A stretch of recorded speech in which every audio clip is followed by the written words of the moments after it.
അപ്പോ ഒരിക്കൽ പോലും അവരിൽ നിന്നൊരൽപ്പം ദയോ അനുകമ്പയോ ഒന്നും ആ മനുഷ്യൻ ഇനി പ്രതീക്ഷിക്കണ്ടല്ലേ?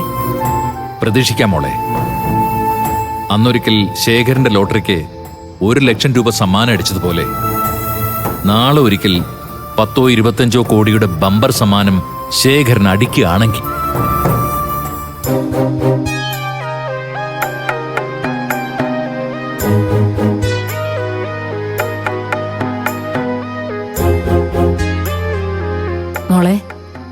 മോൾ എന്താ ഈ ആലോചിച്ചിരിക്കുന്നത്? ആ അത് ഞാൻ ഇന്ദ്രേട്ടന്റെ അച്ഛനെ കുറിച്ച് ആലോചിക്കായിരുന്നു ഭാനുമ്മേ.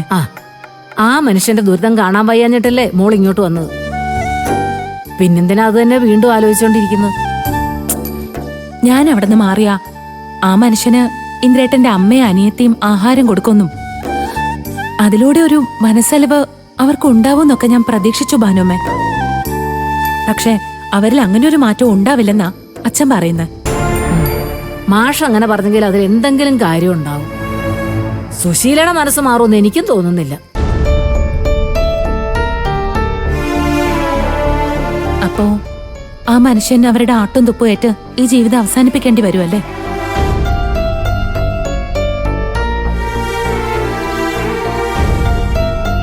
അല്ല, ശേഖരൻ എന്ത് സഹിച്ചവിടെ നിൽക്കാൻ തയ്യാറാണെങ്കിൽ ആട്ടും തുപ്പും അവനൊരു ശീലമാവും. സുശീലയ്ക്ക് ചവിട്ടി അരയ്ക്കാൻ ഒരു ജന്മം, അതാവും അവന്റെ വിധി.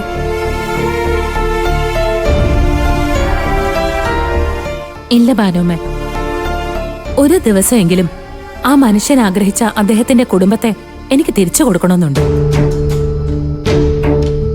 മക്കളും ഭാര്യയൊക്കെ അദ്ദേഹത്തെ സ്നേഹിക്കുകയും അംഗീകരിക്കുകയും ചെയ്യുന്ന ഒരു നിമിഷമെങ്കിലും മരണത്തിന് മുമ്പ് അദ്ദേഹത്തിന്റെ ജീവിതത്തിൽ ഉണ്ടാവണം.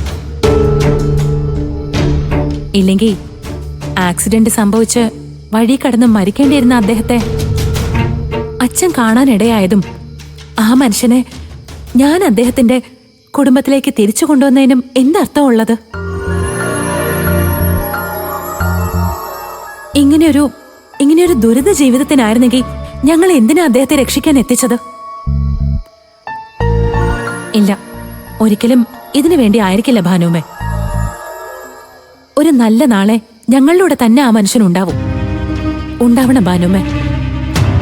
ഉണ്ടാവുന്ന തന്നെയാ എന്റെ മനസ്സ് പറയുന്നത്. വാ മോളെ, എല്ലാം ശരിയാവും. വാ, നീ വന്ന് കിടക്കാൻ നോക്ക്. വാ.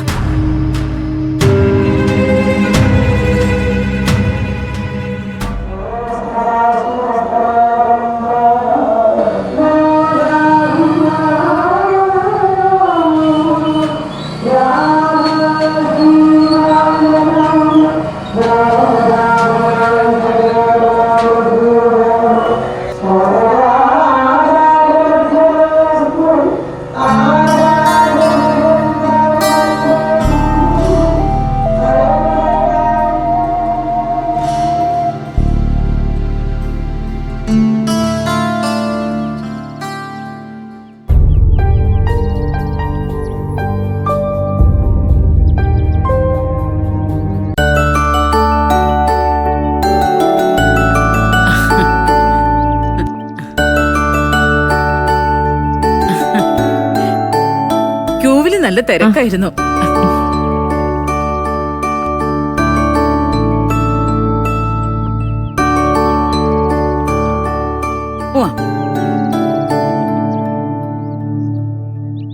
എന്റെ ഹർഷേ, ഇന്നലെ രാത്രി ദൈവത്തിന്റെ കൃപ കൊണ്ട് മാത്രമാണ് ഞാൻ കള്ളിയാവാതെ രക്ഷപ്പെട്ടത്. അല്ലെങ്കിൽ ഞാൻ അയാളുടെ ബാഗിൽ നിന്ന് പണം എടുക്കുന്നത് ഇന്ദ്രൻ കയ്യോടെ എന്നെ പിടിച്ചേനെ. അതെങ്ങനെയാ ആന്റി? ആ ബാഗില് കാശുള്ള കാര്യം ഇന്ദ്രനല്ലേ അറിയൂ? ആന്റിക്കറിയില്ലല്ലോ. അപ്പൊ അങ്ങനെ ഒരു സംശയം ഇന്ദ്രന് വരാൻ സാധ്യതയില്ലല്ലോ. എന്നാലും ഞാനത് എടുക്കുന്നത് അവൻ കണ്ടാൽ അത് അപകടമല്ലേ ഹർഷേ? അവനത് കണ്ണുകൊണ്ട് കാണുകയും ഞാനത് എടുത്തില്ലെന്ന് പറയുകയും കൂടി ചെയ്താ അവന്റെ മനസ്സിൽ എന്നും ഞാനൊരു കള്ളിയായി മാറില്ലേ? അതെനിക്ക് ചിന്തിക്കാൻ പോലും പറ്റുന്നില്ല. അങ്ങനെ സംഭവിച്ചില്ലല്ലോ ആന്റി. ആന്റി ഇനി അത് മനസ്സിൽ നിന്ന് വിട്ടുകള. പിന്നെ ഇന്ദ്രന്റെ സംശയം ഇനി അമ്മ എങ്ങാനും ആ ക്യാഷ് കണ്ടോ എന്നായിരിക്കും. അയാൾ ഇന്ദ്രനോട് പറഞ്ഞ 2 ലക്ഷം രൂപ അതിലുണ്ടല്ലോ ആന്റി. ഒരു പൊതി ഞാൻ ആ ബാഗിനകത്ത് കണ്ടു. അത് പണം തന്നെ ആയിരിക്കണം. ഇനി എന്തായാലും എനിക്കത് എടുത്തു മാറ്റാൻ പറ്റില്ല. ഉം. വേറെ എന്തെങ്കിലും ഒരു വഴി ആലോചിച്ചേ പറ്റൂ. അല്ല ആന്റി, അയാൾ കിടക്കുന്നത് സിറ്റ് ഔട്ടിലല്ലേ? ആ ഒരു കള്ളന് വന്ന് മോഷ്ടിക്കാൻ എളുപ്പമല്ലേ? ആ നമുക്കേ ഒരു കള്ളനെ അയക്കാം, അതുപോലെ. ആ എന്ത് പറയുന്നു? ഞാനും ഇപ്പത് ആലോചിച്ചതേ ഉള്ളൂ. കള്ളം വന്ന് മോഷ്ടിച്ചാ മാത്രം പോരാ, മോഷണം നടന്നതിന്റെ തെളിവ് കൂടി അവിടെ അവശേഷിക്കണം. അപ്പൊ പിന്നെ പ്രശ്നമില്ല. ആ, അതിനുള്ള ഏർപ്പാടൊക്കെ നമുക്ക് ചെയ്യാം ആന്റി. പക്ഷേ ആന്റി ഒരു മുൻകരുതൽ എടുക്കണം, ഇല്ലെങ്കിൽ അപകടം. ആ, അയാളുടെ ജീവിതത്തില് ആകെയുള്ള സമ്പാദ്യമായിരിക്കും ആ 2 ലക്ഷം രൂപ. അതുകൊണ്ട് തന്നെ നിധി കാക്കുന്ന ഭൂതത്തെ പോലെ ആയിരിക്കും അയാളുടെ മനസ്സ്. ഉറക്കത്തിൽ പോലും ഒരു കരുതൽ അയാൾക്കുണ്ടാവും. ഹർഷേ, ഒരു കള്ളൻ ആ ബാഗ് എടുത്തോണ്ട് പോകാൻ എത്ര സമയം വേണം? അയാൾ അഥവാ ഉണർന്നാൽ ഇടിച്ചു വീഴ്ത്തി പണം എടുത്തോണ്ട് പോകാൻ മിടുക്കുള്ളവനായിരിക്കണം കള്ളൻ. എന്റെ ആന്റി, മോഷണത്തിന്റെ കൂടെ അതും കൂടി കാണിക്കുന്ന റിസ്കാ. ഏതെങ്കിലും രീതിയിൽ ഒരു അന്വേഷണം വന്നാ കാര്യങ്ങൾ കൈവിട്ടു പോവും.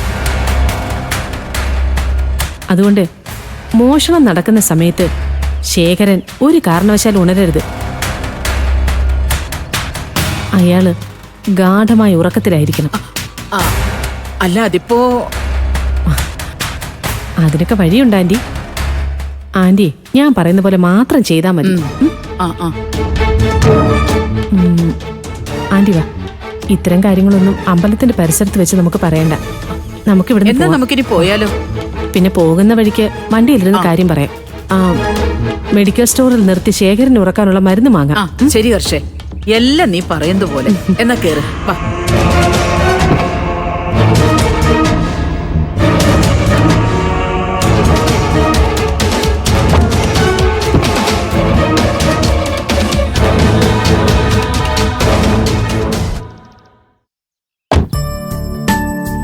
സ്കൂളിൽ പോവാം.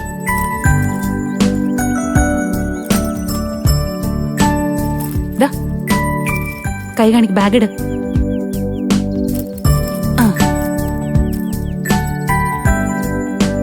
ഇതാ മോളെ വെള്ളം.